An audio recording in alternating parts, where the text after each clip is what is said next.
لله وكفى وأصلي وأسلم على الحبيب المصطفى وعلى آله وأصحابه أهل الوفاء أما بعد. Ayah dan bunda yang dirahmati Allah Subhanahu wa taala, segala puji bagi Allah Azza wa Jalla pada hari ini 14 Jumadil Akhir 1444 Hijriah bertepatan tanggal 14 Januari 2023. Kita dikumpulkan di aula SMP SMA Nazirah dalam rangka sama-sama kita mendapatkan ilmu. Kedua, salawat dan salam kita sampaikan kepada Nabi kita Nabi Muhammad SAW. Ayah dan bunda yang dirahmati Allah Subhanahu wa taala, alhamdulillah setelah kita terjeda 1 bulan Desember kita off untuk kajian ayah dan bunda, alhamdulillah pada bulan ini Januari kita kembali aktif. Dan alhamdulillah sebagaimana sudah disampaikan oleh pemerintah, kita sudah boleh full, sudah diangkat PPKM-nya sudah dicabut. Jadi alhamdulillah kita sudah mulai full untuk kajian-kajian kita ke depannya. Yang kedua, kami ingin menyampaikan juga rasa jazakumullah khairan katsiran kepada ayah dan bunda yang telah berdakwah, yang telah menyampaikan terkait dengan sekolah kami mulai dari TK, kemudian SD, kemudian SMP, SMA Nazirah ataupun Mumtaz atas dakwahnya. Mudah-mudahan ayah dan bunda dibalas oleh Allah dengan sebaik-baik balasan. Jazakumullah khairan katsiran. Dan insya Allah sampai hari ini pun kami masih membuka penerimaan peserta didik baru pada tahun 2023-2024. Alhamdulillah, yang ketiga, ayah dan bunda yang dirahmati Allah Subhanahu wa taala, telah hadir di hadapan kita semua. Insya Allah pada kajian kita kali ini adalah bersama Ustaz Ega Abu Bakar MC Hafizahullah Ta'ala dengan tema Anakmu Warisanmu. Untuk itu kepada ayah dan bunda untuk dapat menyimak, kemudian mencatat apa yang beliau sampaikan, dan nanti pun ada sesi tanya jawab. Kepada ayah dan bunda yang ingin bertanya, langsung nanti ada sesi tanya dan jawab, langsung bisa langsung tanyakan kepada ataupun yang melalui tulisan juga kami persilakan. Untuk mempersingkat waktu, marilah kita buka kajian pada hari ini dengan sama-sama kita membaca basmalah. Bismillahirrahmanirrahim. Untuk selanjutnya kami serahkan kepada Ustaz Eka sepenuhnya.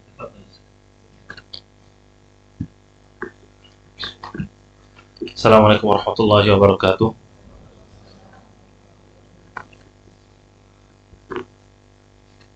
Innal hamdalillah nahmaduhu wa nasta'inuhu wa nastaghfiruh wa na'udzu billahi min shururi anfusina wa min sayyiati a'malina. Man yahdihillahu fala mudilla lahu wa man yudlil fala hadiya lahu. Asyhadu an la ilaha illallah wa asyhadu anna Muhammadan abduhu wa rasuluh. Amma ba'd. Bapak dan Ibu sekalian rahimani wa rahmakumullah. Mungkin sebelum kita mulai kajiannya bisa lebih merapat, karena kayaknya masih ada yang dari luar.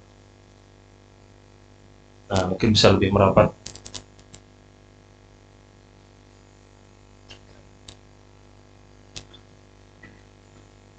Allah katakan tafassah yafsahillahu lakum. Berikanlah kelapangan buat yang lain, maka insya Allah Allah akan memberikan kelapangan kepadamu. Jadi berikan kelapangan buat yang baru datang. Nah, Bapak dan Ibu sekalian rahimani wa rahmakumullah. Kajian kita hari ini berkaitan dengan buah hati kita, dengan anak-anak kita semua. Ada seorang yang bilang ke anak, teman kuliah anak dulu, dia bilang, saya alhamdulillah sekarang sudah punya 5 anak. Dan alhamdulillah anak ini nikmat besar, kata dia. Sebuah nikmat yang ana nggak pernah bayangkan sebelum ana punya anak. Ana nggak pernah bayangkan nikmatnya sebesar ini, kata dia punya anak. Dan ana yakin ibu-ibu juga pasti merasa seperti itu, bapak-bapak sekalian. Nikmat yang membuat setiap orang tua rela untuk mengorbankan apapun. Mau anaknya nangis, mau anaknya sakit, sampai orang tua tuh bilang, Kalau bisa yang sakit bapak, kalau bisa yang sakit ibu, kalau perlu anak nggak usah sakit. Mau bangun sampai malam, gendong-gendong sampai malam, nggak apa-apa. Sayang sama anak. Itu sayang sama anak. Yang ibu-ibu hamil capek, melahirkan sakit, nyusuin ribet. Tapi ada yang kapok? Ada yang kapok? Ibu-ibu, bukan bapak-bapak. Ibu-ibu. Ada yang kapok? Ada ibu-ibu yang bilang, wah saya kapok punya anak, tau gini saya nggak punya anak lagi. Nggak ada ibu begitu. Makanya habis itu anak yang kedua, anak yang ketiga, anak keempat, terus. Karena nggak ada namanya ibu yang kapok. Sebabnya karena semuanya dilakukan atas dasar cinta, nikmat. Dan ini sebuah fitrah yang memang Allah tanamkan kepada setiap manusia. Apa Allah katakan di surat Al-Maidah? Zuyyina lin-nasi hubbus syahawat minan nisa wal banin. Yaitu diberikan hiasan bagi manusia, dijadikan perhiasan bagi manusia, mencintai syahwat dari perempuan dan juga dari anak-anak. Oh, Masya Allah. Ini mobil sedan BE 1279CC. Alarmnya bunyi terus. Dah iklannya. Nah, sampai mana tadi? Jangan lupa. Pakai mobil. Gak kapok. Gak ada namanya orang tua yang kapok. Karena semuanya dilandasi dengan cinta. Rela untuk berkorban. Bukan cuma ibu, bapaknya juga begitu. Bapaknya mau capek bagaimanapun, pulang ke rumah lagi.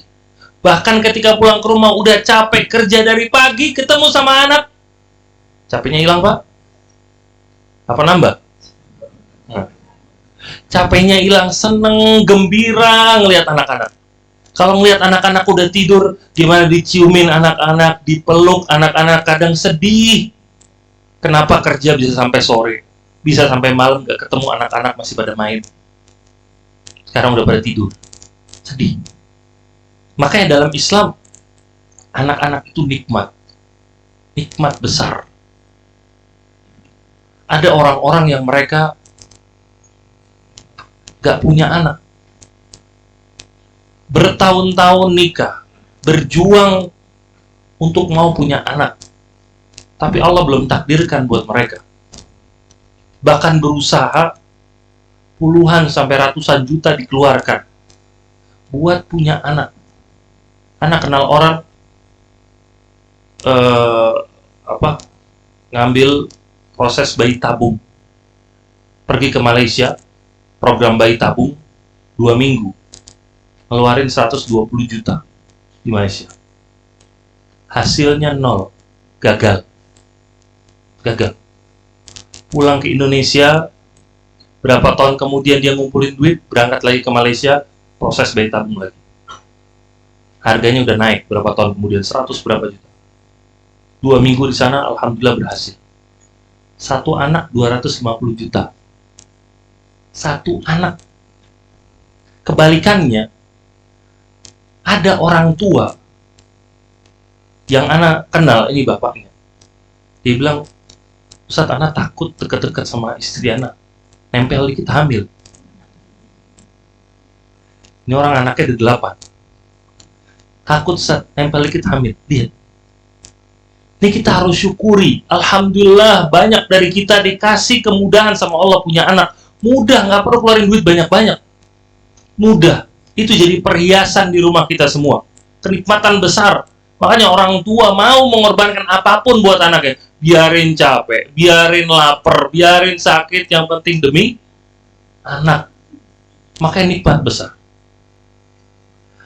Tapi, ikhwas sekalian, yang perlu diingat, setiap nikmat itu harus dipertanggungjawabkan. Ada tanggung jawabnya, setiap nikmat. Orang kaya jangan dibilang mereka itu bakal lebih mudah daripada orang-orang miskin. Orang-orang miskin nggak dituntut atas harta mereka, sedikit hisab hartanya. Orang-orang kaya dituntut sama Allah nanti di hari kiamat. Ditanya sama Allah, keluarin zakat nggak? Gimana nafkah keluarganya? Istrinya? Anak-anaknya gimana? Orang tuanya diurus apa enggak? Karib kerabat yang kesulitan bagaimana? Saudara-saudara tetangga sekitar yang kesulitan dibantu apa enggak? Idul Adha bagaimana? Ngeluarin apa enggak? Kambing atau sapi?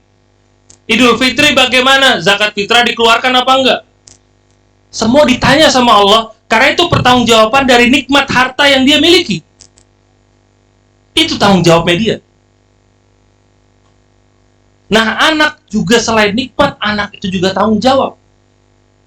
Setiap orang tua bakal ditanya nanti sama Allah, bagaimana kamu mendidik anaknya?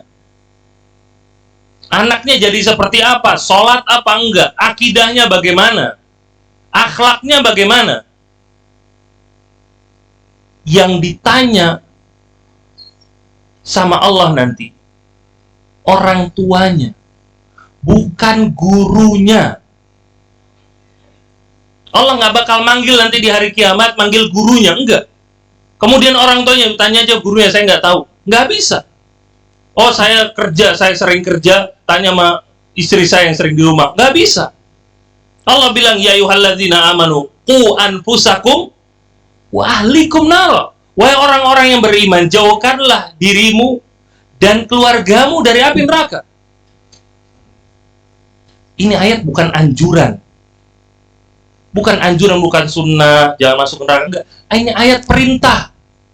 Jauhkan dirimu dan keluargamu dari api neraka. Jadi ini tanggung jawab, tugas dari orang tua, dari bapak sama ibu. Menjauhkan diri sendiri dari neraka, menjauhkan orang tua, menjauhkan anaknya dari neraka, tugas. Maka dari itu Ali bin Abi Thalib ketika membaca ayat ini, apa maksudnya menjauhkan dirimu dan keluargamu? Menjauhkan keluargamu dari api neraka. Apa maksudnya? Maksudnya kata Ali, alimuhum wa addibuhum. Ajarkan keluargamu, didik keluargamu, kata Ali. Itu cara menjauhkan mereka dari api neraka, kata Ali. Berarti tugas orang tua, tugas setiap orang yang beriman. Karena Allah di sini bukan memanggil ya ayyuhal mudarris, wahai para guru, enggak. Allah bilang ya ayyuhalladzina amanu, wahai orang-orang yang beriman. Jadi tugas setiap orang yang mengaku beriman, berusaha untuk beriman, dia menjauhkan dirinya dan keluarganya dari api neraka. Ini kewajiban dia, kewajiban kita semua. Ini tanggung jawab besar yang nanti bakal Allah tanya. Sebagian manusia, sebagian orang tua jadikan sekolah ini kayak bukan sekolah ini aja, di mana-mana. Oh, sekolah ini orang tua baik-baik, Anda ngomongin di luar. Sebagian orang tua jadiin sekolah ini kayak pabrik roti. Dia ke sekolah bawa tepung, maunya keluar nanti jadi roti. Bentar jadi roti, bentar jadi donat, bentar roti yang panjang. Dia nganggepnya ini sekolah kayak pabrik. Dia bisa taruh titipin, beres. Sekolah nggak begitu. Sekolah itu tempat pendidikan, yang kita bawa itu anak. Kita berharap supaya anak kita itu dididik di sana, di sekolah. Dan pendidikan anak itu berhasil kalau ada 4 hal. Yang pertama, kurikulumnya bagus. Itu pertama. Yang diajarkan memang materi-materi yang bagus. Anak bisa berhasil. Yang kedua, gurunya kompeten. Gurunya kompeten. Yang ketiga, orang tuanya mau kerjasama. Orang tuanya kerjasama. Yang keempat, taufik dari Allah. Ini 4 hal yang bisa mencetak seorang anak menjadi anak yang sukses di dunia dan di akhirat. Kurikulumnya bagus, ya sekolahnya harus bagus kurikulumnya. Pelajarannya, bukunya harus bagus. Gurunya kompeten. Gurunya bisa mengajar. Tahu apa yang diajarkan, tahu bagaimana harus meladeni, mendidik anak. Kemudian yang ketiga, orang tuanya harus kerjasama. Ini harus. Ini 1 dari 4 ini hilang, nggak bakal berhasil anak. Tidak akan. Nggak bakal bisa pinter, nggak bakal bisa terdidik dengan baik. Mau gurunya bagus, orang tua kerjasama. Kalau kurikulumnya jelek, anaknya bakal nggak bagus. Begitu juga kalau gurunya nggak kompeten, dia nggak bisa ngajarin kurikulumnya. Percuma. Begitu juga kalau orang tuanya nggak mau kerjasama, mau gurunya banting tulang ngajarin anaknya, nggak bakal bisa berhasil. Kenapa? Karena sedekat-dekatnya guru sama anak, nggak bakal bisa mengalahkan kedekatan orang tua sama anak. Orang tua dari lahir, dari kecil, ya sama anaknya. Anak tiap hari sama orang tuanya. Makanya dikatakan ibu itu madrasah pertamanya anak. Ibu. Itu madrasah pertama, orang paling dekat sama anaknya. Makanya butuh kerjasama sama sekolah, sama gurunya, harus kerjasama orang tua. Artinya sama-sama berusaha mendidik ini anak. Bukan kemudian guru sama sekolah udah kayak lawan tinju di ring. Yang satu sudut biru, yang satu sudut merah. Sekolah versus wali santri. Ya nggak bisa ya, anaknya gimana mau berhasil? Sekolah sama wali santrinya ribut, berantem terus. Nggak bisa begitu.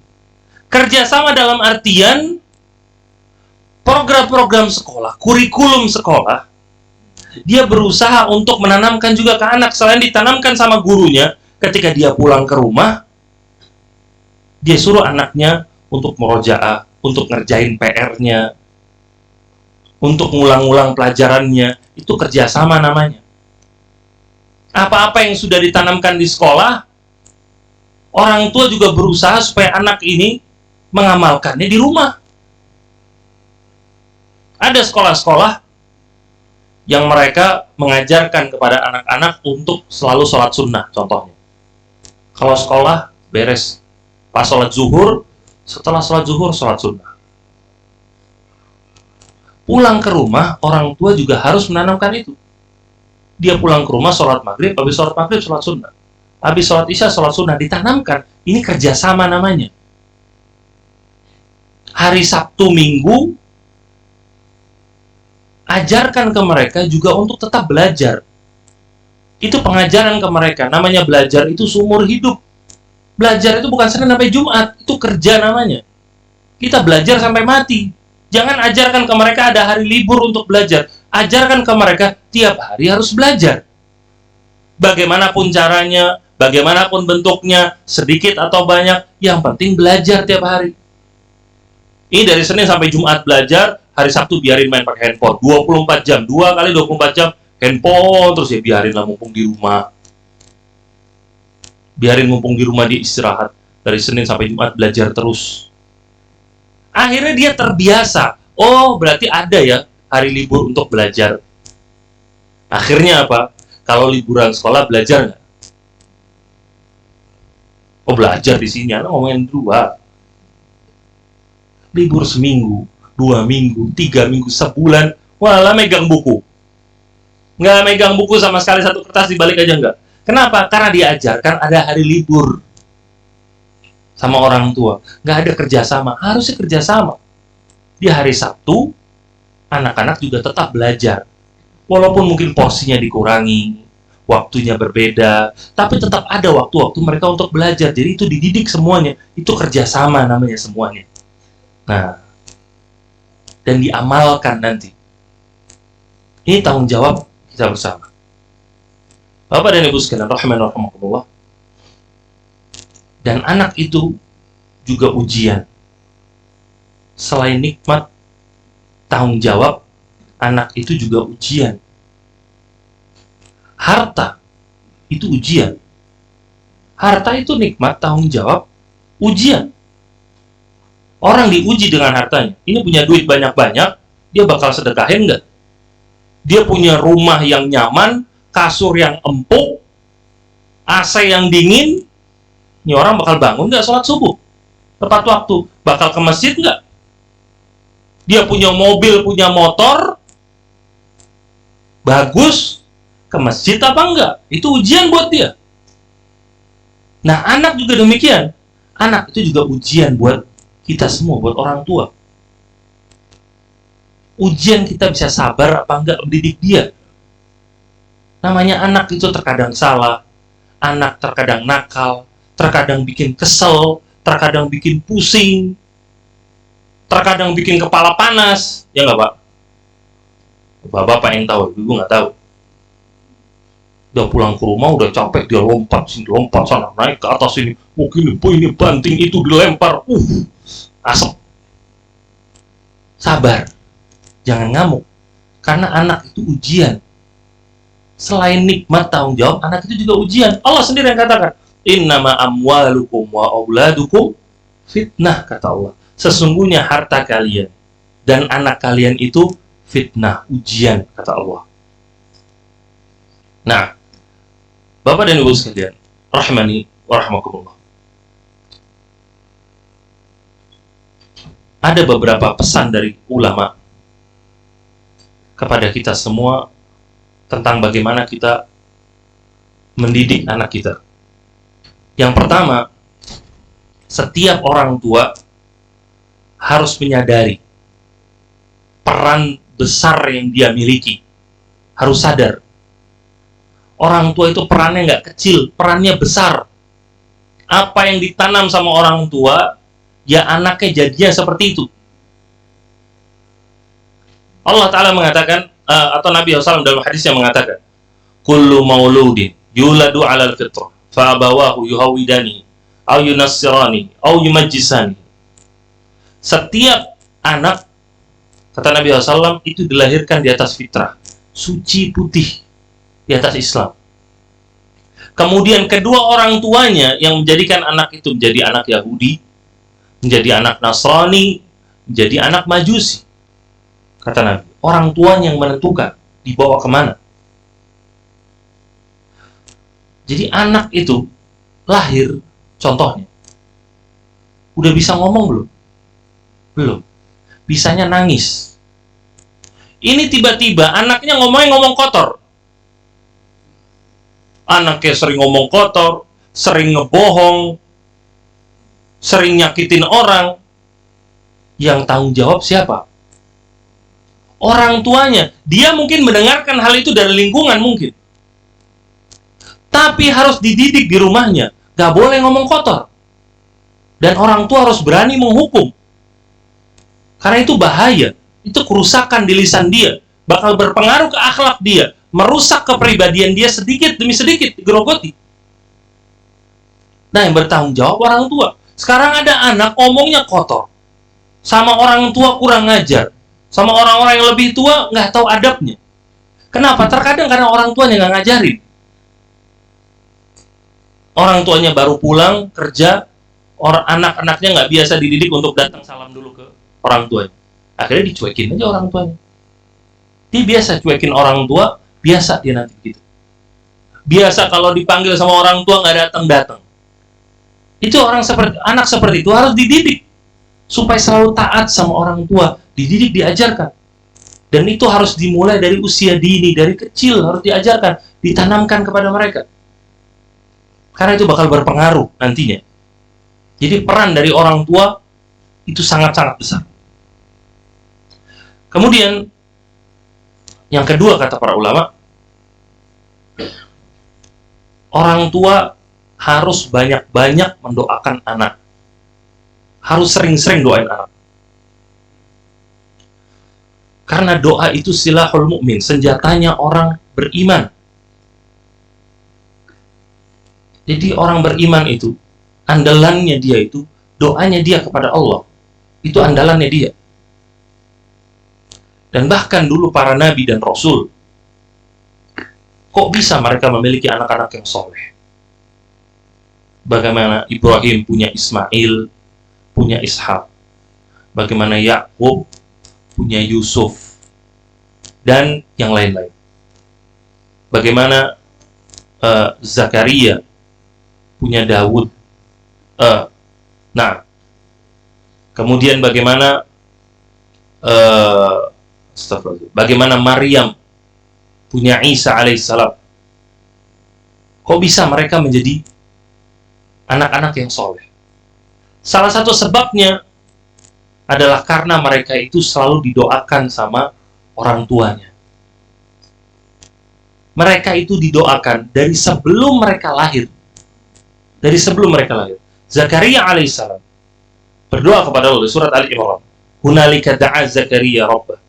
Dan ketika Zakaria berdoa kepada Rabbnya, qala rabbi habli min ladunka dzurriyyatan thayyibah innaka sami'ud du'a. Zakaria berdoa, ya Allah, karuniakanlah kepadaku dzurriyyatan thayyibah, keturunan yang baik. Innaka sami'ud du'a. Sesungguhnya engkau adalah yang maha mendengar doa. Jadi sebelum punya anak udah didoakan sama Zakaria alaihissalam. Dan kemudian sebelum berjima diajarkan oleh Nabi SAW untuk doa. Apa kata Nabi? Lau anna ahadakum idza arada an ya'tiya ahlahu qal. Kalaulah kalian ketika mau mendatangi istrinya lalu dia berkata bismillah Allahumma jannibna syaitan wa jannibish syaitan ma razaqtana. Ya Allah, jauhkanlah dariku syaitan dan jauhkanlah syaitan dari anak yang akan kamu jadikan rizki bagi kami. Kemudian kata Nabi, summa qaddara an yakuna bainahuma walad. Kemudian dia ditakdirkan punya anak setelah itu. Fi dzalik lam yadurruhu syaitan abada. Dia nggak bakal disakiti oleh syaitan selama-lamanya, kata Nabi SAW. Jadi doa terus. Bahkan sesudah dilahirkan. Nabi SAW dahulu ketika Al-Hasan dan juga Al-Husain sudah dilahirkan, Nabi SAW mengatakan, inna abakum kana yu'awwidhu biha Ismail wa Ishaq. Dulu ayah kalian, Ismail dan juga Ishaq, itu selalu memintakan perlindungan kepada Allah Ta'ala buat anak-anaknya. A'udzu bikalimatillahi tammah. Itu dengan doa, a'udzu bikalimatillahi tammah min kulli syaitanin wa hamma wa min kulli ainin lamma. Didoakan. Anaknya didoakan. Dan salah satu nilai plusnya buat orang tua supaya jangan pernah lupa doain anak. Doanya orang tua itu salah satu doa yang paling mustajab. Nabi katakan, salah sudah awat la turad. Ada 3 doa yang tidak akan ditolak oleh Allah. Di antaranya adalah da'watul walid, doanya orang tua. Jadi sudah ada nilai plus di situ. Allah memberikan kemudahan buat orang tua mendoakan anaknya, doanya nggak bakal ditolak sama Allah. Maka itu banyak-banyak doain anak. Rabbi habli minas sholihin. Ya Allah, berikanlah kepadaku anak-anak yang termasuk golongan orang-orang soleh. Doakan anak terus di waktu-waktu yang mustajab. Ketika kita sujud kita berdoa, antara azan dan iqamah kita berdoa, di sepertiga malam terakhir kita berdoa, ketika turun hujan kita berdoa, kapanpun saatnya kita berdoa. Doakan anak kita. Karena kita mempunyai kelebihan besar setiap orang tua. Nah, kemudian ada poin yang penting juga di sini, yaitu orang tua jangan sampai mendoakan keburukan buat anak. Karena doanya orang tua itu mustajab. Hati-hati orang tua mendoakan anak. Jangan sembarangan. Jangan sampai dia mendoakan keburukan buat anaknya gara-gara orang tua ini nggak sabar didik anak. Cuma gara-gara anaknya nakal, bandel, yang wajar, masih umur anak-anak, masih umur remaja, wajar. Nggak sabar, akhirnya dikatakan kamu emang anak bodoh, memang nggak bisa dibilangin. Kamu tuh anak keras kepala banget sih, nggak bisa dibilangin. Jadi anak tuh Jangan malas, anak malas banget sih. Itu kan doa namanya. Siapa tahu memang dia malas terus, gara-gara memang orang tuanya sering ngomong gitu, kamu anak malas, emang. Jadi malas terus gara-gara orang tuanya ngomong itu. Hati-hati makanya. Nabi SAW mengatakan, la tad'u ala anfusikum, wa la tad'u ala auladikum. Jangan kalian mendoakan keburukan untuk anak-anak kalian, kata Nabi. La tuwafiqu minallahi sa'atan nailin fiha ata'un fayustajabu lakum. Dikhawatirkan nanti doa kalian itu bertepatan dengan waktu yang mustajab, maka Allah menerima doanya. Pas waktu mustajab, anaknya dibilang anak bodoh. Jadi anaknya bodoh sampai mati. Gara-gara doa bapaknya. Dibilang keras kepala, dibilang pemalas, dibilang pembohong, dibilang ini, dibilang itu, gara-gara nggak sabar dalam mendidik. Nah, makanya orang tua harus sabar. Dan bisa jadi, Bapak dan Ibu sekalian, dulu kita masih muda, mungkin lebih nakal daripada dia. Lebih nakal, lebih bandel, lebih nggak bisa diatur daripada anak kita sekarang. Bisa jadi. Tapi orang tua kita sabar sama kita, alhamdulillah. Bisa jadi. Sabar mendidik kita, nggak ngomelin kita, atau nggak pernah mendoakan keburukan buat kita. Bisa jadi kita jadi seperti sekarang karena orang tua kita sabar sama kita. Makanya kita harus sabar sama anak-anak kita. Harus sabar sama mereka. Ini pentingnya untuk belajar tentang masalah parenting. Tentang masalah mendidik anak. Supaya sabar sama mereka. Dan kita lihat, alhamdulillah, kita juga bersyukur kepada Allah. Anak-anak kita, anak-anak yang di usia muda, mereka udah bisa baca Al-Quran. Di usia muda, mereka sudah mulai menghafalkan Al-Quran. Ada yang hafal 1 juz, 2 juz, 3 juz, 4 juz. Di usia masih muda. Sudah jaga sholat 5 waktu, sholat sunnah sering, sedekah sering, yang perempuan jilbabnya panjang misalkan. Nah, pertanyaannya, dulu kita seperti itu nggak di usia itu?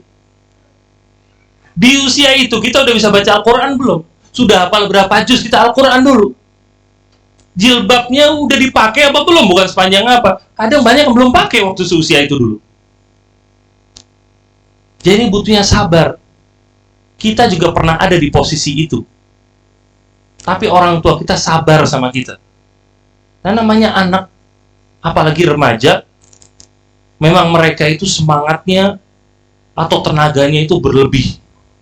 Jadi makanya kemana-mana kitanya harus sabar. Terkadang ada jiwa memberontaknya, ada jiwa pengen main, ada jiwa pengen curhat, ada jiwa pengen ini. Nah, kitanya harus sabar, menenangkan mereka, kita ngatur. Kalau nggak kita yang jadi dewasa mendidik mereka, siapa lagi? Nah, ini makanya kita juga harus sabar mendoakan terus mereka. Kemudian poin selanjutnya, kata para ulama, adalah orang tua harus menanamkan akidah yang benar kepada anak-anak. Ditanamkan kepada mereka. Diajarkan kepada anak-anak bagaimana bertauhid yang benar. Bagaimana mengesahkan Allah yang benar. Karena akidah yang benar, tauhid yang benar, itu pondasi dari semua amalan. Tahu pondasi? Pondasi rumah. Kalau pondasinya lemah, tuh rumah nggak bakal jadi. Yang jadi roboh itu rumah. Mau keramiknya sebagus apapun, mau gentengnya sebagus apapun, mau perabot di dalamnya semahal apapun, kalau pondasinya jelek, cepat atau lambat roboh rumahnya. Nggak bakal tahan lama. Dan akidah itu pondasi bagi kita semua, bukan cuma bagi anak. Pondasi dari semua amalan. Kalau akidahnya kuat, mudah mau ngajarin dia sholat, mudah ngajarin dia puasa, sedekah, berakhlak yang baik, berbakti sama orang tua, menyambung tali silaturahmi, gampang. Kenapa? Akidahnya udah kuat. Akidahnya kuat. Ditanamkan kepada mereka, nah, Allah di mana aja. Mungkin Bapak nggak ngelihat kamu, tapi Allah di mana aja. Apapun yang kamu lakukan, Allah ngelihat. Itu penanaman akidah kepada mereka. Nah, Bapak nggak bisa ngecek HP kamu terus. Nggak bisa ngebuka laptop kamu terus. Apa yang kamu buka selama ini. Tapi Allah tahu. Setiap yang kamu klik itu Allah lihat. Mau kamu mojok di kamar, dimati lampunya, malam-malam, dalam selimut, buka laptop, buka handphone, Allah tahu apa yang kamu buka. Kasih tahu ke mereka. Itu penanaman akidah kepada mereka namanya. Setelah itu mudah. Orang-orang yang sudah ditanamkan seperti ini, nanti ketika sudah besarnya, dia nggak bakal berani korupsi. Nggak bakal berani nipu orang. Nggak bakal berani melakukan kriminalitas. Kenapa? Karena dari kecil ditanamkan, Allah ngelihat kamu. Semua yang kamu buat bakal dipertanggungjawabkan nanti.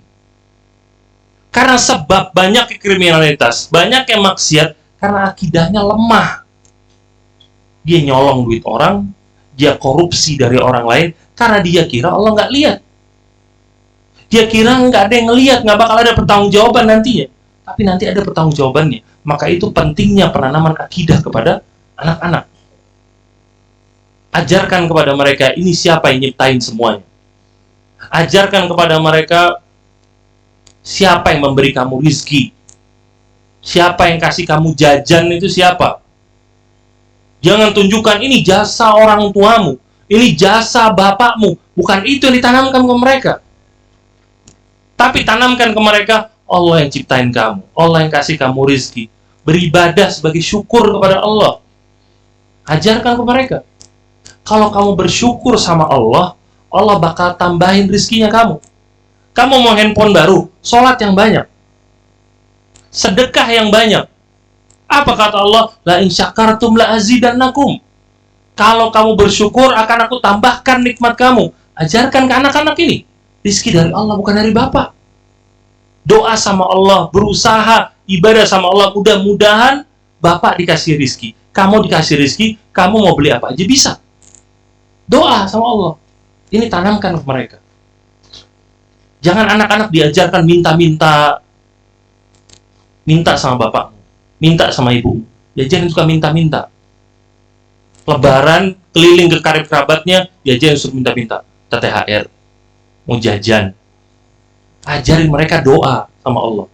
Lagi sakit, bukan kasih Panadol dulu. Suruh masuk sana musola, sholat doa sama Allah. Ajarin, doa dulu sama Allah, minta Allah sembuhkan kamu. Baru habis itu ambil obat. Baru habis itu ke dokter. Itu penanaman akidah namanya ke mereka. Jadi mereka terbiasa, ada masalah apapun, ada problem apapun, nanti ketika besarnya, mereka bakal pertama kali keluhkan kepada Allah. Nggak bakal keluhkan kepada manusia. Jadi nanti yang bakal mendapatkan hasilnya, orang tua itu sendiri.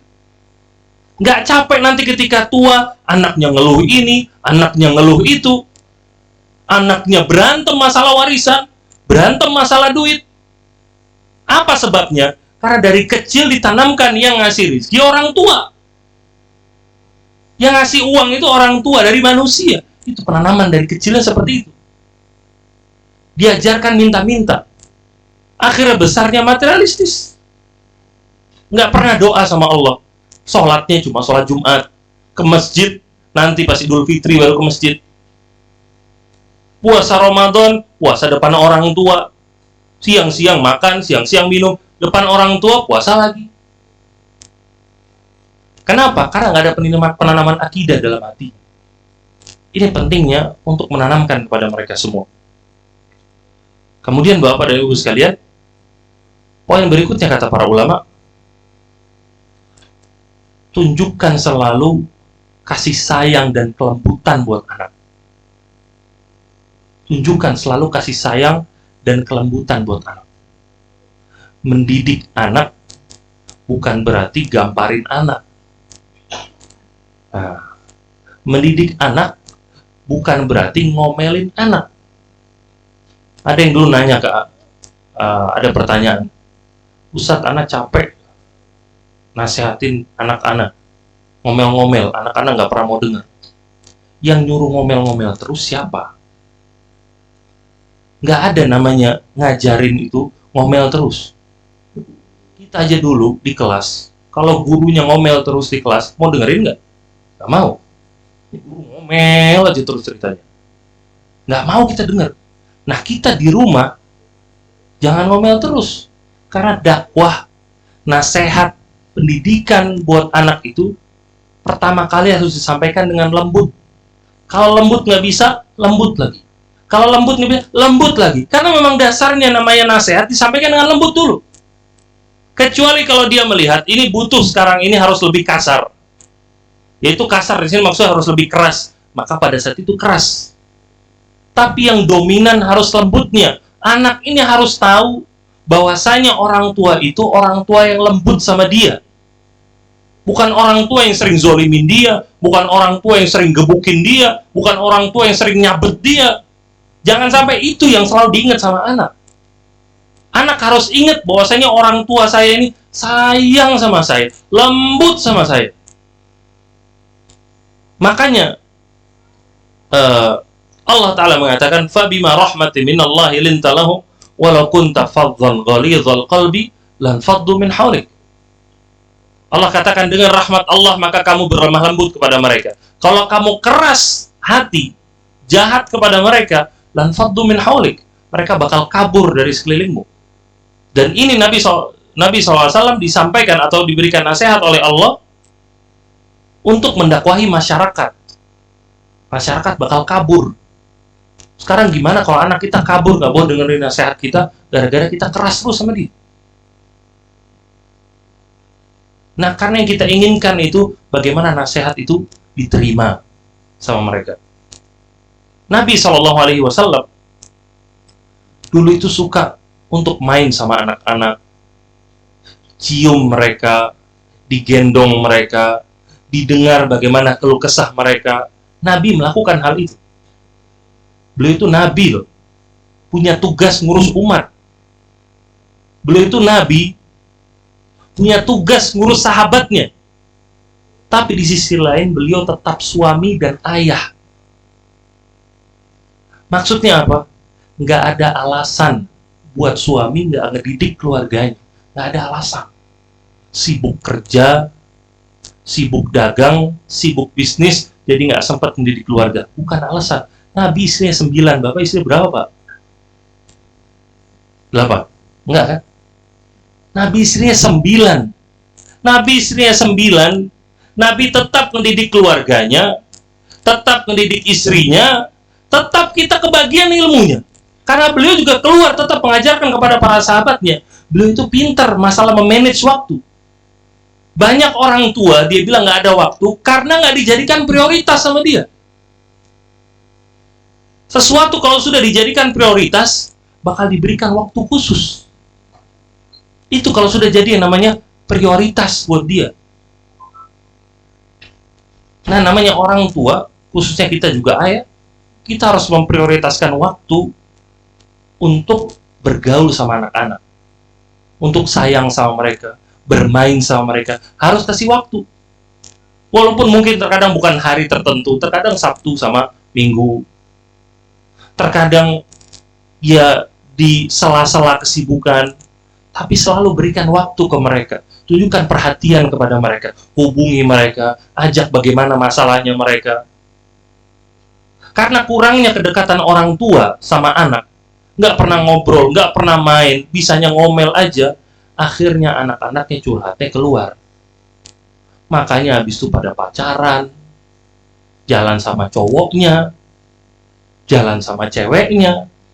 Kenapa? Karena dia ngasar cowoknya yang lebih mau denger curhatnya dia. Ceweknya mau denger curhatnya dia. Masalah di sekolahnya, ini pacar-pacarnya yang mau denger. Orang tuanya nggak pernah dengerin. Dia nyari kenyamanan di luar, karena dia nggak dapat kenyamanan di rumah. Nabi SAW dulu menciumi anak-anak. Ketika ada seorang Arab Badui datang melihat Nabi SAW lagi mencium seorang anak. Karena sayang. Orang Arab Badui ini bilang, tuqabbiluna sibyan. Kalian ciumin ini anak-anak. Saya punya 10 anak, kata dia. Nggak pernah satupun saya cium. Lalu apa kata Nabi SAW? Awala amliku laka an naza'allahu min qalbika rahmah. Apa yang bisa saya lakukan kepadamu kalau Allah memang sudah mencabut rahmat dari hatimu? Tenang. Nah, ini tanda bahwasanya Setiap orang tua harus berlaku lemah lembut kepada anak. Nasihat, mendidik, mengajar, menegur anak bukan berarti keras sama mereka. Keras ada waktunya, bukan setiap waktu. Dan Islam mengajarkan. Di antaranya, masalah yang paling prioritas tentang masalah sholat. Islam mengajarkan, anak-anak itu diajarkan sholat di umur berapa? Umur 7 tahun. Diajarkan. Dibuat mereka itu cinta sama sholat. Nggak boleh dipaksa. Mereka ada saatnya capek, nggak mau sholat, biarin. Karena di situ kita mau menanamkan kemauan dia. Bikin dia cinta sama sholat. Jangan sampai dia sholat itu karena terpaksa. Karena takut dihukum. Karena diancam sama orang tua. Jangan. Tumbuhkan rasa kemauan cinta sama sholat. Nanti di umur 10 tahun, apa kata Nabi SAW kalau dia nggak mau sholat? Dipukul. Pukulan ini pun pukulan yang mendidik, bukan pukulan yang menyakiti. Pukulan yang memberikan gambaran kepada dia bahwa saya masalah sholat ini masalah yang penting. Bukan masalah yang remeh.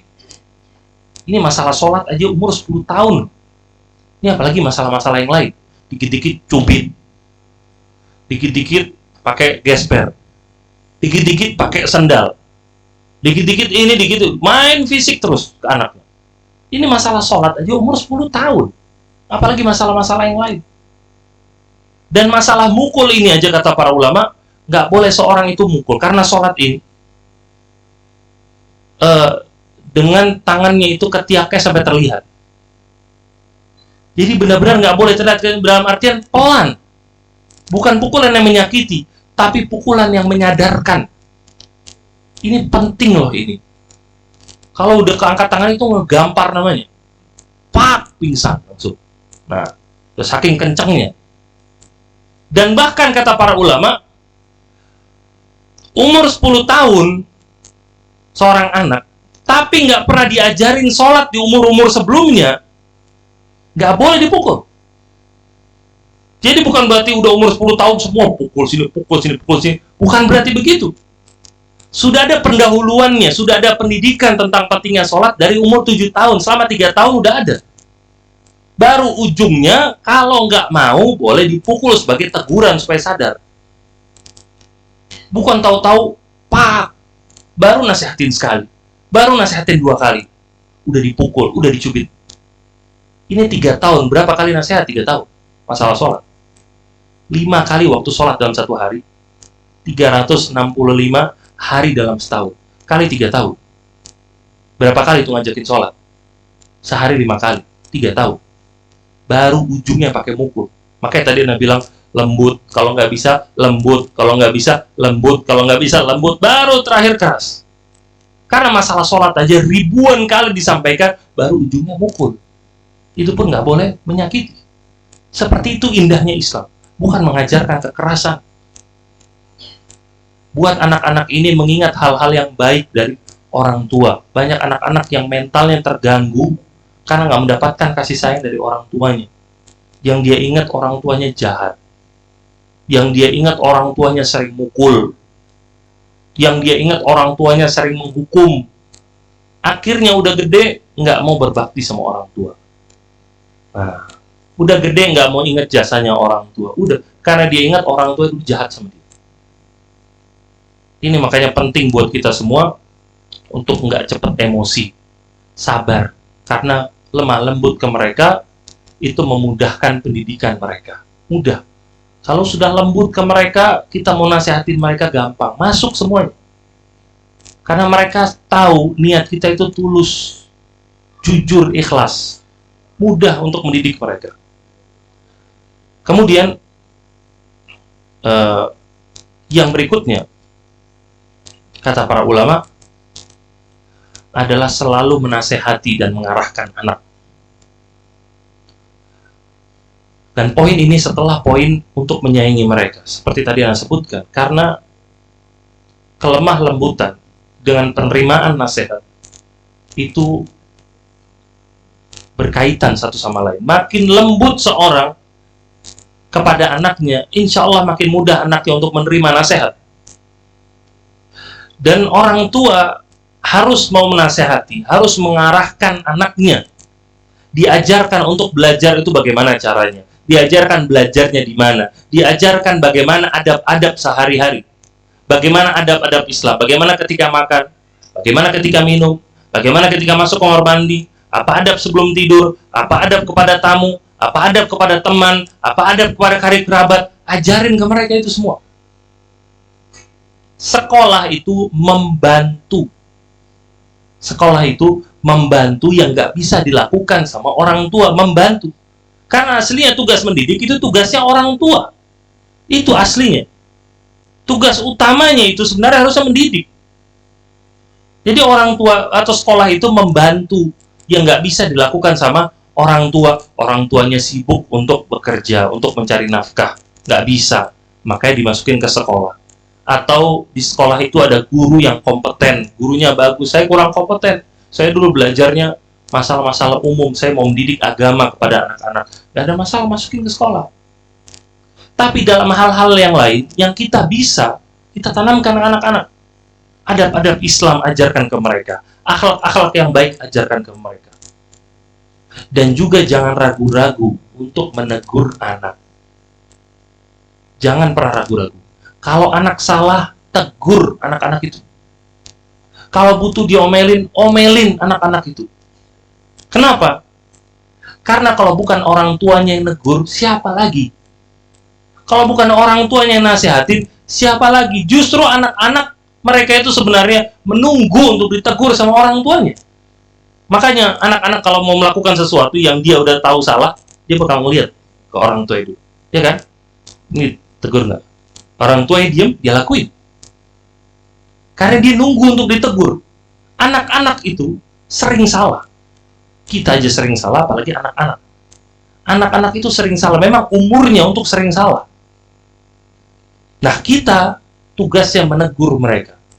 Dia bergaul dengan anak yang nggak benar, tegur. Nah, nanti di sekolah harus selektif milih teman. Nggak boleh temenan sama semua orang.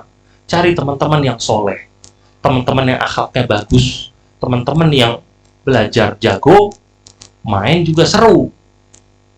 Jangan cari teman-teman yang belajar terus, jangan cari teman-teman yang main terus. Ajarkan mereka untuk jalan tuh di tengah-tengah.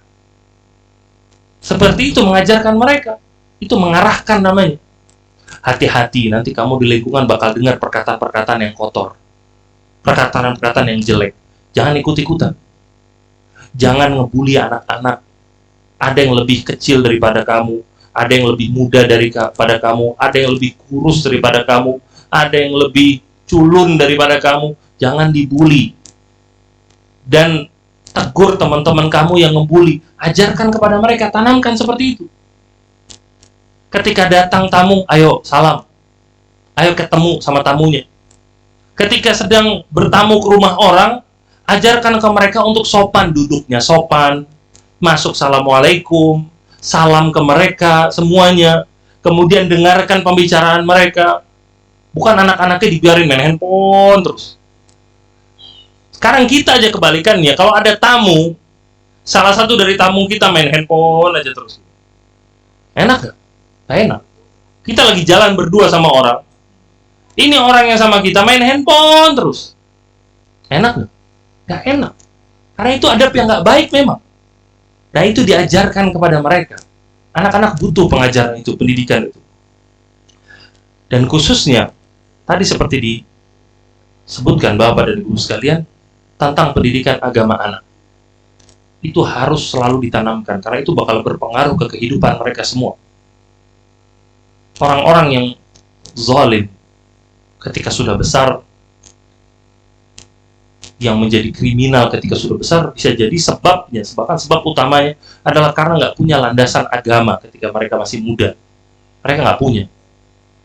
Anak-anak yang dari kecil diberikan pemahaman agama, ditanamkan ke mereka, nanti kita harapkan mereka sudah besar, jadi pemimpin yang adil, jadi pejabat yang jujur, jadi pebisnis yang nggak nipu, jadi ayah, suami yang tanggung jawab. Itu hasil pendidikan semua dari muda semuanya. Kita ajarkan ke mereka agama dari mereka kecil, ajarkan bagaimana sholat yang benar, bagaimana baca Al-Quran yang benar, ajarkan ke mereka. Kalau kita nggak bisa, panggil guru suruh duduk. Sebagian orang tua dalam masalah-masalah dunia, masalah-masalah ilmu umum, berani untuk mengeluarkan uang berapapun jumlahnya dia bakal keluarkan. Tapi sebagian mereka ketika urusan ilmu agama, minta diskon. Kalau bisa yang gratis. Kalau bisa yang gratis. Anak kenal ada orang tua, dia punya 2 anak. Yang satu mau masuk ke kedokteran, yang satu mau masuk pesantren. Ini yang kedokteran, ratusan juta dia keluarkan. 250 juta masuk. Ini yang pesantren, minta keringanan uang pangkal, minta keringanan SPP. Buat yang masuk pesantren. Ustadz, duitnya kan habis buat yang mau belajar kedokteran. Kenapa duitnya nggak dibagi? Ustadz, tapi ya gimana ya Ustadz? Ya kita nggak menyalahkan. Mungkin duitnya habis untuk pendidikan kedokterannya. Tapi dia ada kemauan untuk membayar secara full. Saya belum punya uang, uangnya kepake untuk anak saya masuk ke kedokteran. Saya mau bayar full di sini, tapi saya nyicil, saya bakal bayar full. SPP juga insya Allah bayar full, saya bakal sambil cari. Itu kemauan namanya, menghargai namanya. Dia menghargai, semua itu ada harganya. Bahwasanya agama itu yang paling berharga, dia nggak mau menomorduakan masalah ini. Nah, orang tua harus seperti itu. Jangan cuma marahnya ketika nilai umumnya itu jelek, matematikanya jelek, biologi jelek, apa jelek, marah. Nilainya merah. Tapi ketika anaknya nggak bisa baca Al-Quran, baca Qurannya berantakan, nilainya merah di masalah agamanya, dibiarin sama dia. Ini salah namanya. Orang masuk kubur nggak ditanya matematika, nggak ditanya masalah logaritma, nggak bakal ditanya. Yang ditanya man rabbuka, wa madinuka, wa man nabiyuka. Ini pertanyaan yang bisa dijawab oleh orang-orang yang beriman, mengamalkan keimanannya. Nggak bakal ditanya masalah matematika, tenang. Nah, ini makanya harus ditanamkan agama kepada mereka semua supaya selamat di dunia dan di akhirat. Kemudian poin yang berikutnya, Bapak dan Ibu sekalian, poin yang berikutnya adalah harus berlaku adil kepada anak-anak. Sama anak-anak itu harus adil. Sayang sama semuanya, cinta sama semuanya. Satu dicium, semua dicium. Satu dipeluk, semua dipeluk. Satu dikasih hadiah, semua kasih hadiah. Satu diajak ngobrol, semua diajak ngobrol. Satu ditanya bagaimana hari ini, semua ditanya bagaimana hari ini. Semua ditanya. Itu adil sama anak-anak namanya. Nabi SAW pernah didatangi seorang wanita. Wanita ini mengeluhkan suami dia ngasih hadiah kepada salah seorang anaknya, nggak dikasih ke anak-anak yang lain. Yang dikasih nggak tanggung-tanggung, tanah dikasih. Salah seorang anak-anak yang lain nggak dikasih. Ini dikeluhkan ke Nabi SAW. Kemudian Nabi SAW manggil ini suaminya. Ditanya sama Nabi, "Akullu auladika nahaltahu hadhin nihlah." Apakah semua anak-anakmu kamu kasih hadiah ini? Dia bilang enggak. Lalu Nabi SAW bilang, "I'dil wattaqullah i'dilu baina auladikum." Bertakwalah kamu kepada Allah dan berlaku adillah kepada anak-anak kalian, anak-anakmu. Kemudian dia pulang, kemudian hadiahnya pun diambil lagi. Nggak jadi dia ngasih tanah ke anak tersebut. Dalam riwayat yang lain, Nabi SAW mengatakan kepada orang ini, "Ama yasurruka an yakunu laka fil birri sawa." Bukankah kamu mau kalau semua anak-anakmu itu berbakti sama kamu semuanya sama? Dia bilang, iya, maulah. Maka kata Nabi SAW, kalau gitu jangan zolim ke anak. Kita berlaku adil sama anak-anak, itu bakal menghasilkan anak-anak kita rukun. Karena tahu, nggak ada salah satu dari mereka yang dianak emaskan sama orang tuanya. Rukun mereka. Kita adil sama anak, itu juga keuntungan besar buat kita. Karena nanti mereka semua bakal berbakti sama kita. Dengan bakti yang sama, semuanya mau ngebantu kita, semuanya mau nolong kita, semuanya datang ke rumah kita. Itu keuntungan buat kita. Beberapa orang tua yang zolim sama anak-anaknya, menganak emaskan salah satu anaknya, itu menjadi penyebab utama ketika bagi waris berantem semua. Sering. Salah satu sebabnya apa? Gara-gara orang tuanya nggak adil ke anak-anaknya. Ini waktu hidup yang ini dikasih tanah, dikasih mobil, dikasih hadiah, yang lain enggak. Hanya beberapa anak dikasih hadiah, yang lain enggak. Ketika orang tuanya hidup, karena anak ini anak emaskan sama orang tuanya, tinggal sama orang tuanya terus. Yang lain karena merasa dikucilkan sama orang tuanya, mereka tinggal jauh-jauh sudah. Tinggal sama istrinya, sama anak-anaknya, pulang ke kampungnya cuma seminggu sekali paling. Atau pulangnya 1 tahun sekali, cuma pas lebaran aja terkadang. Kemudian ketika orang tuanya meninggal, waktunya bagi waris, ini anak emas yang tinggal sama orang tuanya, minta jatah warisan lebih. Padahal jatah warisan sudah ditetapkan sama Allah. Nggak bisa ditambah, nggak bisa dikurang. Sudah ditetapkan. Yang ini si fulan dapat segini, si fulan dapat segini, si fulan dapat segini. Sudah jelas ketentuannya. Ini anak emasnya minta supaya uangnya lebih karena saya yang ngurus orang tua, kata dia. Orang tua sakit, orang tua punya kebutuhan, saya yang selama ini ngebantu dia di kampung. Kalian kemana di kota semua? Makanya saya yang berhak dapat warisan lebih banyak. Ini rumah ini buat saya, ini tanah ini buat saya, ribut berantem. Sampai akhirnya bunuh-bunuhan pakai gara-gara warisan banyak. Salah satu sebabnya biasanya karena orang tuanya nggak adil ke anak-anaknya. Nah makanya kita harus adil ke anak-anak kita. Jangan sampai mereka itu terpecah semuanya dan akhirnya salah satu warisan yang paling berharga kita hilang. Kita kalau udah mati, kita nggak bawa apa-apa kecuali 3 kata Nabi SAW. Di antaranya apa? Waladun soleh yada'u lahu. Anak soleh yang mendoakan. Itu salah satunya. Kalau ada anak yang nggak suka sama kita, dia nggak mau berbakti sama kita, kita udah kehilangan salah satu anak. Sekarang gimana kalau anaknya cuma 1? Gimana anaknya cuma 2? Mana warisan kita hilang semuanya? Makanya keuntungan yang punya anak banyak, semuanya berbakti sama dia. Doanya sering. Makin lapang nanti dalam kuburnya, makin enak nanti di akhirat. Itu keuntungan buat kita juga, buat orang tua juga. Makanya ketika kita masih hidup, kita berlaku adil sama mereka semua. Tapi yang perlu dipahami, rasa cinta yang lebih kepada salah satu anak itu hal biasa. Lebih cinta kepada si A daripada si B. Lebih cinta kepada anak pertama daripada yang lain. Lebih cinta kepada anak yang terakhir daripada yang lain. Itu hal biasa, itu urusan hati. Nabi SAW istrinya 9, tapi beliau itu paling dicintai sama beliau Aisyah radhiyallahu ta'ala. Urusan hati itu urusan lain, bukan kita yang ngatur. Tapi jangan sampai biarkan kecintaan yang ada dalam hati ini membuat kita zolim dalam bertindak. Nabi SAW memang lebih cinta sama Aisyah, tapi beliau secara zohirnya bertindak, beliau adil sama semua istri. Semua dapat kebagian, beliau datang ke rumahnya satu persatu, semua dapat bagian yang adil semuanya. Jadi cinta sama salah satu di antara mereka itu hal biasa, tapi jangan sampai ini terlihat di zohir kita. Di zohir kita, kita sayang sama semuanya.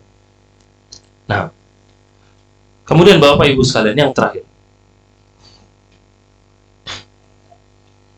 Yang terakhir, menjadi teladan yang baik. Menjadi teladan yang baik. Teladan itu guru yang terbaik. Teladan. Anak kecil, bayi, mereka belum masuk sekolah.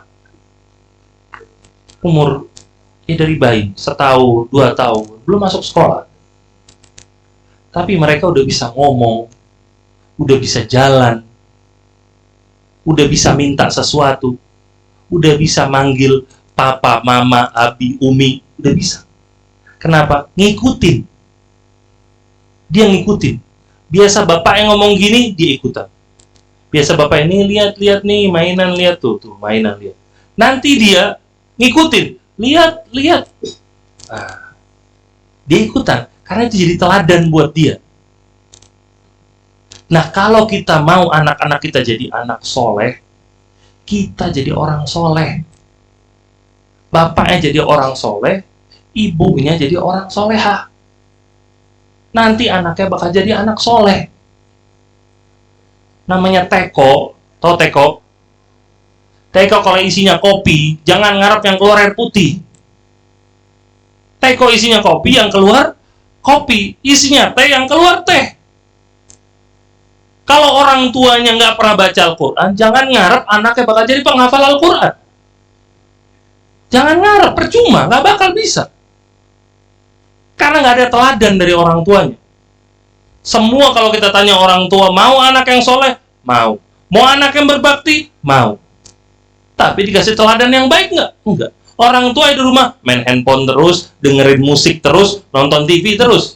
Anaknya nanti ketika di rumah main HP terus, nonton TV terus, nonton film terus.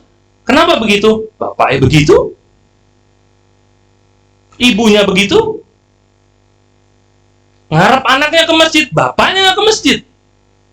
Lah gimana caranya? Itu sama aja ngarep emas jatuh dari langit namanya. Dari mana bisa begitu? Justru orang tua yang ngasih teladan paling depan. Dia ngajak, terkadang nggak perlu nasehatin. Nak, sholat di masjid, terkadang nggak perlu. Cukup waktu sholat, ajak ke masjid. Setiap sholat, ajak ke masjid, pergi ke masjid. Anaknya bakal ngelihat sendiri. Bapaknya kalau sholat ke masjid. Walaupun anak-anaknya masih kecil, bapak sholat ke masjid. Nanti dia tumbuh besar, waktu dia sholat, dia bakal ke masjid. Kenapa? Ngelihat bapaknya ke masjid terus.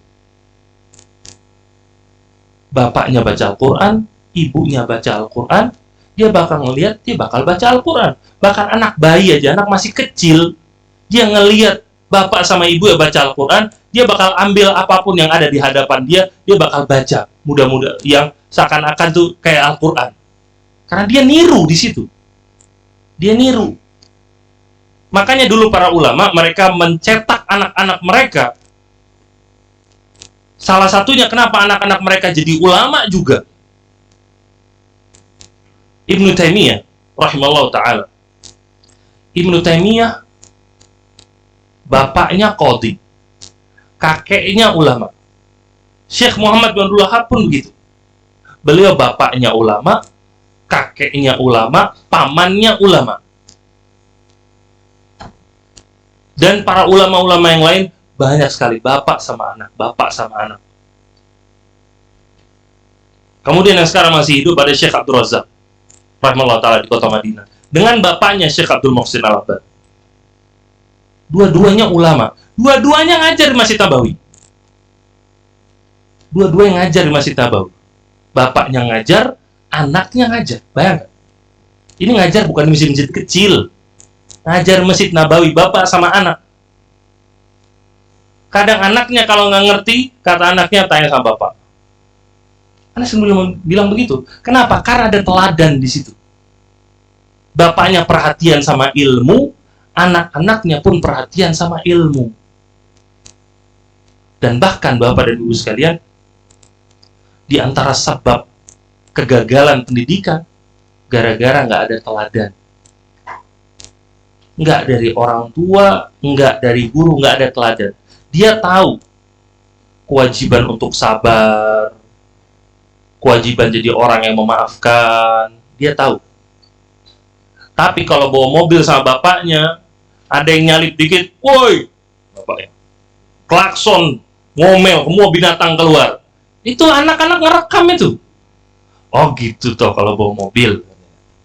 Ada yang nyalip, klakson, ngomel. Oh gitu. Dia tahu harus sabar, dia tahu. Tapi prakteknya dia ngelihat dari bapaknya. Oke gitu prakteknya. Nah, bapaknya lagi ngomel, sabar pak, kata ibunya, sabar. Saya juga tahu sabar, tapi anak yang lihat, oh gitu toh sabar. Justru sabar itu dibutuhkan ketika mau ngomel. Orang ketika dalam kondisi lapang, nggak bisa bilang saya sih orangnya penyabar ya. Nggak bisa. Orang yang sabar, orang yang bisa nahan amarah, kata Nabi SAW. Dia mau marah, dia sabar. Itu namanya orang yang sabar. Orang kena musibah, dia nggak marah-marah. Dia beriman sama takdir Allah. Itu namanya orang yang sabar. Ada yang sempat nanya sama anak. Anak bahas masalah sabar waktu itu. Kajian khusus masalah sabar. Dia nanya, Ustadz, anak selalu berusaha untuk sabar. Tapi selalu ada orang yang memancing emosi anak. Apa yang harus anak lakukan? Apa jawabannya, Pak? Sabar. Ya memang saat itulah sabar itu dipakai. Itu kapan? Terus kapan? Jadi beda antara mengetahui sebuah ilmu sama mengamalkan sebuah ilmu. Semua orang tahu masalah keutamaan sabar. Semua orang tahu harus sholat ke masjid. Semua orang tahu sholat 5 waktu itu wajib. Semua orang tahu, tapi nggak semua orang melakukan. Makanya beda, ilmu sama amal beda. Terakhir, cerita soal sabar juga. Ada seorang ustadz berapa bulan yang lalu, dia khutbah di sebuah masjid. Khutbahnya masalah sabar, persis masalah sabar. Beres khutbah, dia sholat Jumat. Habis sholat Jumat ngobrol sama 1-2 orang DKM. DKM yang lain nyebar bagiin nasi kotak ke jamaah. Ada Jumat barokah. Sudah beres ngobrol sama DKM-nya, ada yang nanya 1, 2, 3 nanya. Sudah beres. Ustadz, masuk dulu Ustadz. Kita makan siang dulu Ustadz, udah dipersiapkan. Oh iya. Masuk ke ruangan, gak ada makanan. Ya Allah, mana makanan Ustadz? Kok gak ada? Ditanya-tanya, ternyata makanan yang harus buat Ustadz udah dibagi ke jamaah semua. Jadi Ustadz gak dapat makan. Ustadz, afwan Ustadz, makanan buat antum gak sengaja udah dibagiin ke jamaah. Ya Allah, kata dia, ana lapar dari tadi nahan antum nanya-nanya mana.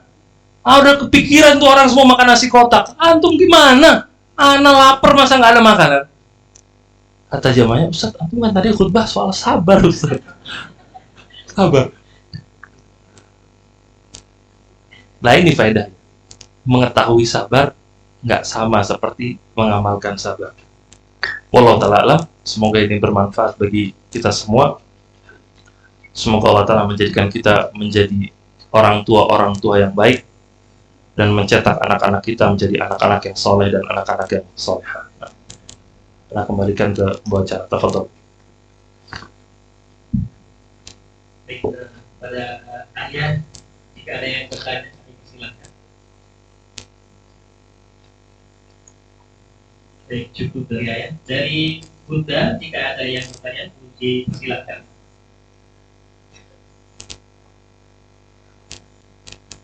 Silakan. Bunda.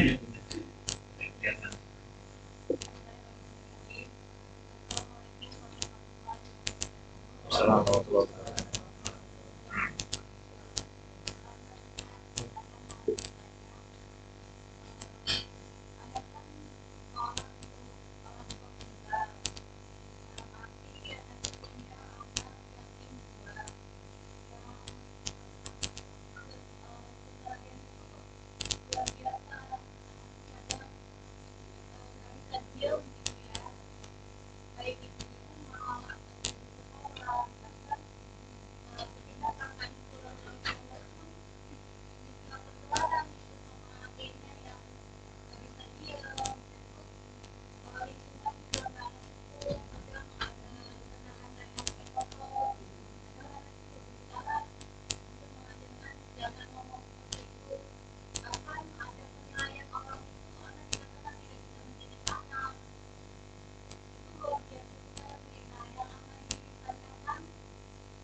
Udah ngira ya, bakal bilang sabar ya.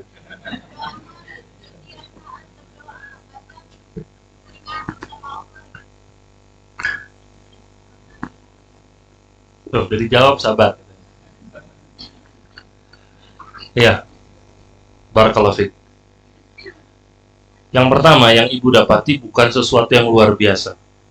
Itu sesuatu yang biasa. Semua yang ada di belakang ibu itu merasakan sama yang seperti ibu.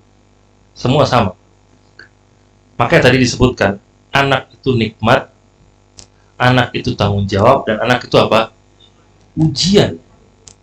Sesuatu nggak bisa dikatakan ujian kecuali kita merasa teruji. Di sini ibu merasa teruji. Bagaimana anak-anak ini nggak bisa dididik, sudah ditegur, nggak mau berubah. Di situ ujiannya. Ibu merasa teruji. Bu, sabar bu, bentar lagi bu. Di situ ibu merasa teruji. Memang di situ ujiannya. Yang pertama harus apa tadi? Yang pertama harus sabar. Yang kedua ibu benar. Yang kedua perbanyak doa. Sabar, doa, dan mendidik mereka. Yang ketiga tanpa menyerah. Terus didik, terus nasihati, terus tegur. Karena tugas kita, bukan cuma tugas orang tua, tugas para nabi aja, itu cuma menyampaikan. Wa ma'alaika ilal balagh, kata Allah. Kewajibanmu itu cuma menyampaikan. Nggak ada yang bisa memaksakan, memasukkan suatu nasihat dalam hati seorang. Nggak ada yang bisa. Kita nggak bisa langsung tahu-tahu merubah hati seorang, nggak bisa. Tugas kita menyampaikan, mendidik, mengajar, berusaha dengan maksimal. Tugas kita di situ. Titik. Kita nggak bisa memaksakan hidayah, itu nggak bisa. Yang penting adalah berjuang terus tanpa menyerah. Nabi SAW mendakwahi Abu Thalib terus sampai akhir hayatnya. Di akhir hayatnya rebut-rebutan sama Abu Jahal mendakwahi Abu Thalib. Nabi bilang, pamanku katakan la ilaha illallah. Sebuah kalimat yang akan dijadikan hujah di hadapan Allah. Abu Jahal bilang, atarghabu an millati Abdul Muthalib, apakah kamu membenci ajaran Abdul Muthalib? Itu kamu mau keluar dari agama nenek moyangmu. Nabi jawab lagi, pamanku katakan la ilaha illallah. Dijawab lagi sama Abu Jahal, apa kamu benci sama agama Abdul Muthalib? Dijawab lagi sama, terus rebutan. Gak menyerah Nabi SAW. Terus dikejar sama Nabi. Nah ini yang mau kita ajar, mau kita nasihati, kita tegur. Ini anak kita sendiri. Ini kesayangan kita. Masa kita mau biarkan dia di atas kesalahan kita menyerah? Ya jangan. Kita jangan menyerah, terus nasihatin dia, terus. Sambil berdoa, karena hidayah dari tangan Allah Ta'ala. Hati seorang manusia itu ada di antara jari jemari Allah. Yuqallibuha kaifa yasha, kata Nabi. Allah yang memutar balikan hati sesuai dengan kehendak Allah. Maka kita diajarkan doa, ya muqallibal qulub, tsabbit qulubana ala dinik. Wahai zat yang memutar balikan hati manusia, tetapkanlah hatiku berada di atas agamamu. Jadi memang begitulah namanya, yang namanya ujian. Yang namanya ujian, kita nggak boleh menyerah. Mendidik anak, jangan menyerah. Terus nasihati, terus tegur, terus putar otak bagaimana ya kira-kira cara yang terbaik. Oh, cara yang terbaik saya berlemah lembut. Oh, cara yang terbaik terkadang kita keras. Oh, cara yang terbaik terkadang lewat jalur temannya. Oh, cara yang terbaik terkadang lewat jalur kakeknya, neneknya. Oh, cara yang terbaik terkadang lewat memberikan hadiah. Oh, cara yang terbaik terkadang dengan ngomong 4 mata sama dia. Caranya bermacam-macam. Atau dengan datang ke sekolahnya biar gurunya yang menasehati. Cara macam-macam. Yang penting jangan sampai menyerah. Nah, semoga Allah Ta'ala berikan hidayah.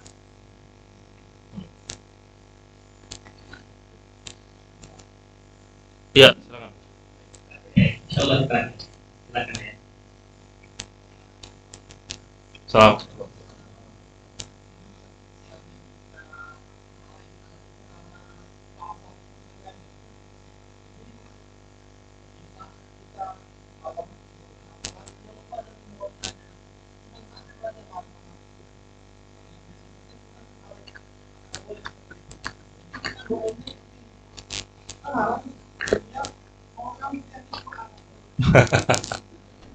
Semoga kamu jadi hafiz Quran. Emang bisa Pak Marah ngomong gitu, Pak? Iya. Lupa itu sifat dasar manusia. Bahkan kata sebagian ulama, manusia itu bahasa Arabnya insan. Insan itu artinya manusia. Lupa itu bahasa Arabnya nisyan. Dekat kan? Kata para ulama, kata-kata insan manusia itu diambil dari kata-kata nisyan. Lupa. Jadi sifat dasar manusia emang pelupa semuanya. Semua pelupa. Bapak ingat semua hafalan Al-Quran? Yang pernah Bapak hafal dulu 30-40 tahun yang lalu, apa? Ya biasa, lupa kan? Saya juga lupa, sama kan? Maksudnya sifat manusia biasa, kalau nggak sering diulangi, lupa. Terkadang yang sering diulangi aja lupa.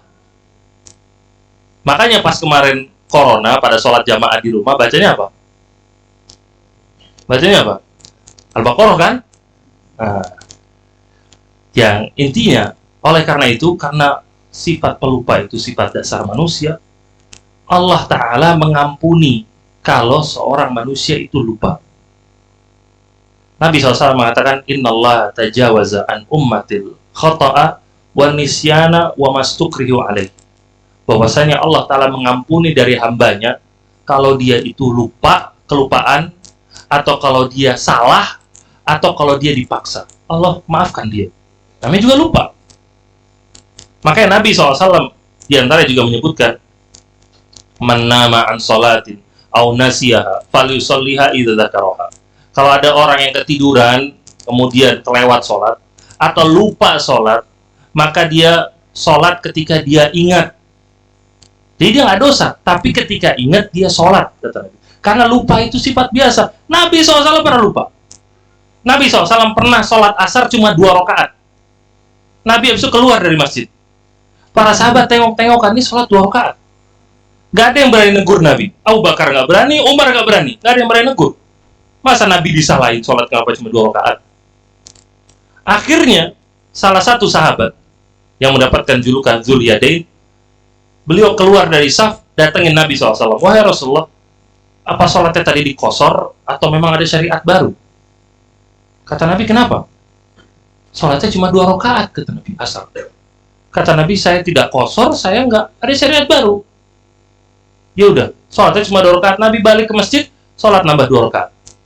Nabi lupa. Setelah itu sujud sahwi 2 kali, kemudian salam. Jadi Nabi SAW aja bisa lupa. Apalagi kita, apalagi anak kita. Jadi lupa itu hal yang biasa. Tapi, lupa memang sifat dasar hal yang biasa. Tapi seorang harus berusaha supaya dia nggak lupa. Paling nggak untuk meminimalisir lupanya. Gimana caranya? Kalau masalah hafalan Al-Quran, sering-sering murojaah. Sering-sering murojaah, sering-sering diulang-ulang hafalan Al-Qurannya. Itu salah satu cara untuk meminimalisir kelupaan dia. Kita terkadang marah menegur mereka ketika mereka itu murojaahnya kurang. Mengulang-ulangnya kurang, disitulah kita tegur. Jangan ketika mereka usahanya sudah berusaha maksimal, kemudian dia lupa, diomelin juga. Nah, karena namanya lupa, sifat dasar, karena namanya lupa.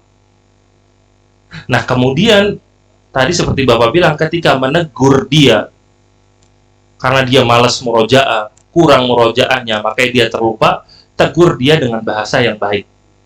Salah satunya dengan mendoakannya. Makanya orang-orang Arab, mereka kalau marah sama orang, mereka bilang, Allah yahdik.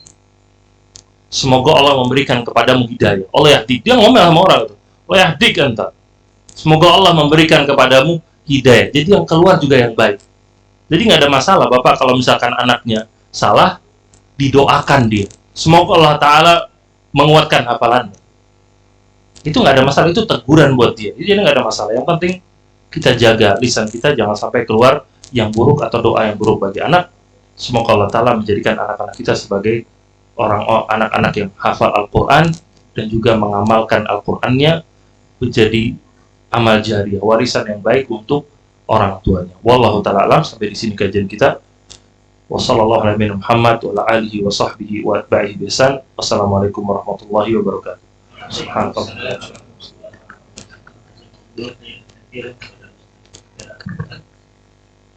Kepada para jamaah juga kami mengucapkan jazakumullah khairan kepada ayah bunda yang telah hadir pada kajian ini. Baiklah, sebelum kita tutup, kami informasikan